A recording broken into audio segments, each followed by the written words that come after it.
Aujourd'hui, nous allons parler d'un sujet que tous les investisseurs détestent, les drawdowns, les crashs, les effondrements de cours.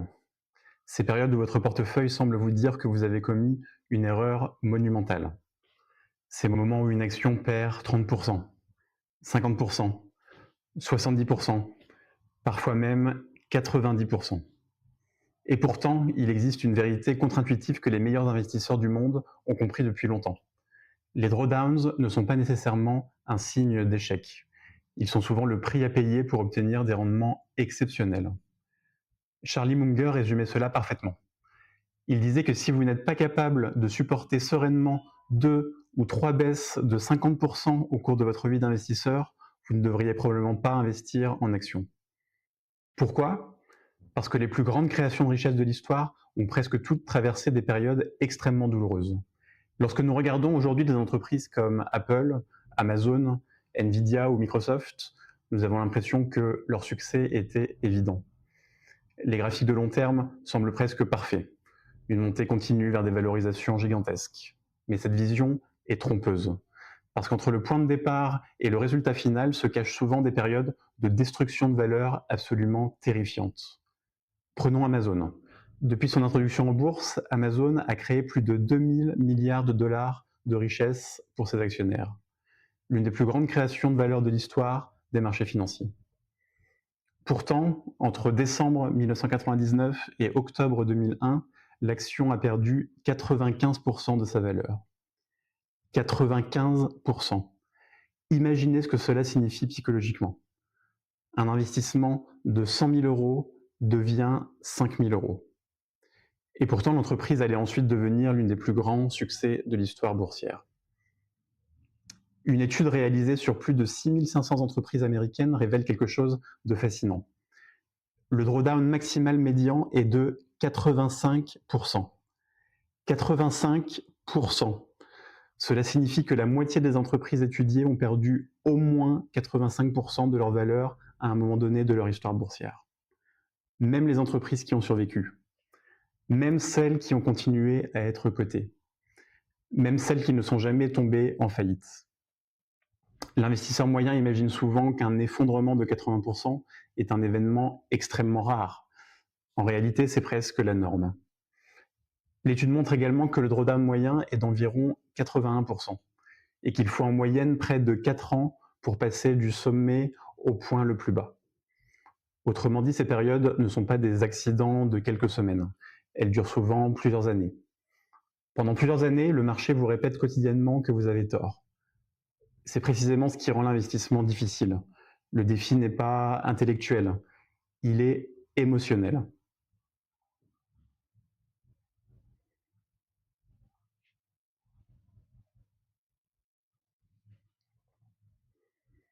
Voici maintenant une statistique qui risque de surprendre beaucoup d'investisseurs. 54% des actions étudiées ne retrouvent jamais leur précédent sommet. Jamais. Autrement dit, lorsqu'une entreprise subit un énorme drawdown, le retour au plus haut n'est absolument pas garanti. C'est une distinction essentielle, car nous avons tendance à observer uniquement les survivants. Apple, Microsoft, Amazon, Nvidia, mais nous oublions les milliers d'entreprises qui ont connu le même effondrement sans jamais récupérer.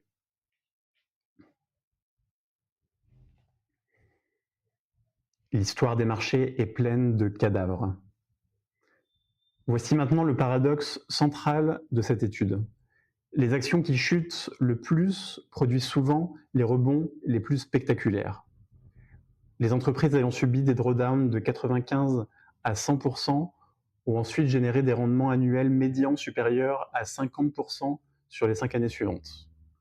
Cela paraît absurde. Comment une entreprise qui perd 95% peut-elle ensuite devenir un excellent investissement ? La réponse se trouve dans les mathématiques. Une action qui passe de 100 à 5 doit être multipliée par 20 pour retrouver son niveau initial. Même un retour partiel peut générer des gains extraordinaires. Mais attention, c'est là que beaucoup d'investisseurs se trompent. Une action qui perd 95% puis gagne 500% reste souvent très loin de son sommet initial. Prenons un exemple. Une action passe de 100 à 5. Elle perd donc 95%. Puis elle gagne 500%. Cela semble incroyable. Pourtant, elle ne vaut que 30. Elle reste encore 70% sous son ancien sommet. Les rebonds spectaculaires peuvent être trompeurs, et c'est pourquoi la qualité de l'entreprise reste plus importante que l'ampleur de sa chute. L'une des expériences les plus fascinantes de l'étude est inspirée d'un chercheur en finance qui s'est posé une question simple. Et si vous aviez une connaissance parfaite du futur? Et si vous saviez exactement quelles seraient les 50 meilleures actions des 5 prochaines années? Autrement dit, et si vous étiez littéralement capable de voir l'avenir? La réponse est surprenante. Vous subiriez quand même des drawdowns monstrueux. Le portefeuille parfait a connu une baisse maximale de 76%, même avec une connaissance parfaite du futur. Même en choisissant exactement les bonnes actions, vous auriez traversé plusieurs périodes de souffrance extrême. Cela nous apprend quelque chose de fondamental. Les drawdowns ne sont pas forcément le signe que votre thèse est mauvaise. Ils font parfois partie intégrante du chemin vers la réussite. Prenons Nvidia. Aujourd'hui, Nvidia est l'une des entreprises les plus admirées du monde, le symbole même de la révolution de l'intelligence artificielle. Mais en 2002, Nvidia a perdu 90% de sa valeur. 90%. L'action a mis plus de 4 ans à retrouver son précédent sommet. 4 années pendant lesquelles les investisseurs ont dû endurer des doutes permanents. Et pourtant, Nvidia allait devenir l'une des meilleures actions de l'histoire moderne. Ce cas illustre parfaitement une réalité essentielle. Une excellente entreprise peut connaître un drawdown catastrophique. Maintenant, regardons un autre scénario. Foot Locker. L'entreprise a également subi un drawdown d'environ 90%. Mais cette fois, l'histoire est différente. La baisse a presque duré 9 ans. Le retour au sommet a nécessité plus de 13 ans. Et plusieurs décennies plus tard, l'entreprise a finalement été rachetée à seulement 30% de son sommet historique. Même drawdown. Résultat totalement différent. Pourquoi? Parce que la cause de la baisse était différente.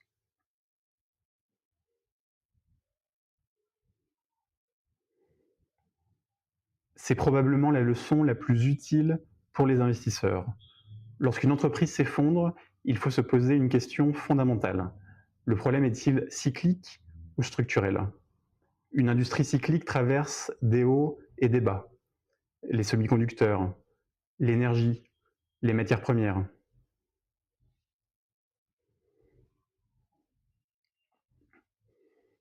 L'automobile. Les résultats fluctuent, mais la demande finit généralement par revenir. C'était le cas de Nvidia. À l'inverse, certaines industries sont en déclin structurel. Les consommateurs changent, les technologies évoluent, le modèle économique devient obsolète. C'était largement le cas de Foot Locker et de nombreux distributeurs traditionnels. Cette distinction est cruciale. Les chercheurs ont étudié près de 1200 entreprises ayant connu des difficultés majeures. Le résultat est brutal. Seulement 29% ont réalisé un véritable redressement durable. Près de la moitié n'ont jamais réussi à se redresser. Cela signifie que les retournements d'entreprise sont beaucoup plus rares que ce que l'on imagine. Le marché n'est pas toujours excessivement pessimiste. Parfois, il voit correctement les problèmes. L'étude propose plusieurs critères particulièrement utiles. Le premier est la qualité économique du modèle. L'entreprise crée-t-elle encore de la valeur? Le second est la solidité financière. Possède-t-elle suffisamment de liquidités pour survivre? Le troisième est l'accès au capital. Peut-elle encore lever des fonds si nécessaire? Le quatrième est la qualité du management. Les dirigeants comprennent-ils réellement les problèmes ou vivent-ils dans le déni?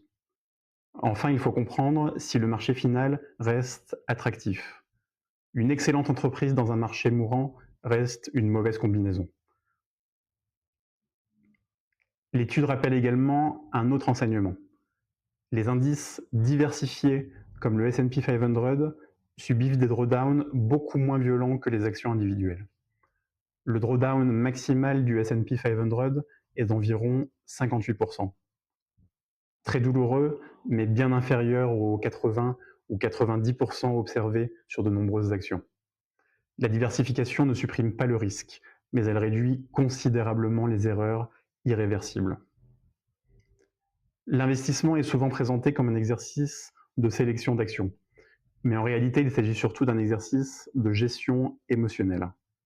Les meilleures entreprises peuvent perdre 70%, 80%, 90%.